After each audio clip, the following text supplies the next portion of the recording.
আসসালামু আলাইকুম এভরিওয়ান। আজকে আমরা রান্না করব মুগ ডালের বিরিয়ানি।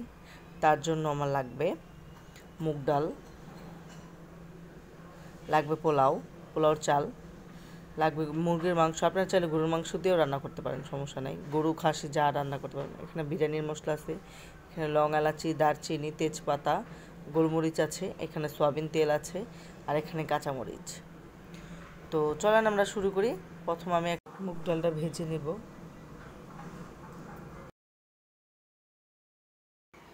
তেল দিব,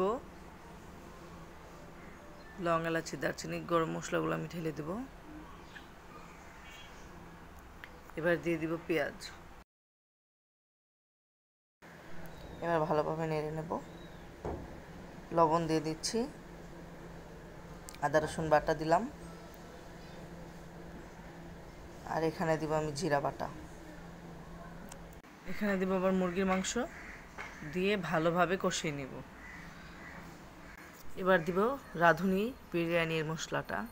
আমি 1 কেজি চালের রান্না করব, তাই 1 কেজি পরিমাণের মশলাটা আমি দিয়ে নিচ্ছি। আপনারা চাইলে এর চেয়ে বেশিও রান্না করতে পারেন। এগুলো ভালোভাবে কষিয়ে নিব নাড়াচাড়া দিয়ে। তেলটা উঠে যাবে, তারপরে দিয়ে দেবো আমরা কাঁচামরিচ। আমি ঝালের জন্য কুচি করে নিয়েছি, আপনারা চাইলে আনাম দিতে পারেন। তুলে নিলাম, আর ঝোল আর তেলগুলো আমি রেখে দিলাম। ডাল আর চাল ঝরিয়ে নিয়েছিলাম, এগুলো সব ঢেলে দেব, মশলার ভিতরে ঢেলে দেব। এবার নাড়াচাড়া করে আমি রান্না করব। ভাজা হবে ভালোভাবে, সুন্দরভাবে ভাজার পর আমি এখানে দিয়ে দেবো গরম পানি। আমি হিটারে গরম পানি করে নিয়েছি। আমি 1 কেজি চালের 4 কাপ পানি দেব। গরম পানি দিয়ে দিলাম 4 কাপ। এভাবেই ঝরঝরে হয়ে যাবে। সুন্দরভাবে নাড়াচাড়া দিয়ে আমি ঢেকে দেব বলক আসা পর্যন্ত। এবার পানিটা শুকিয়ে গেলে আমি দিয়ে দিব মুরগির মাংসর ভুনাগুলো, দিয়ে ভালোভাবে নেড়ে চেড়ে নেব।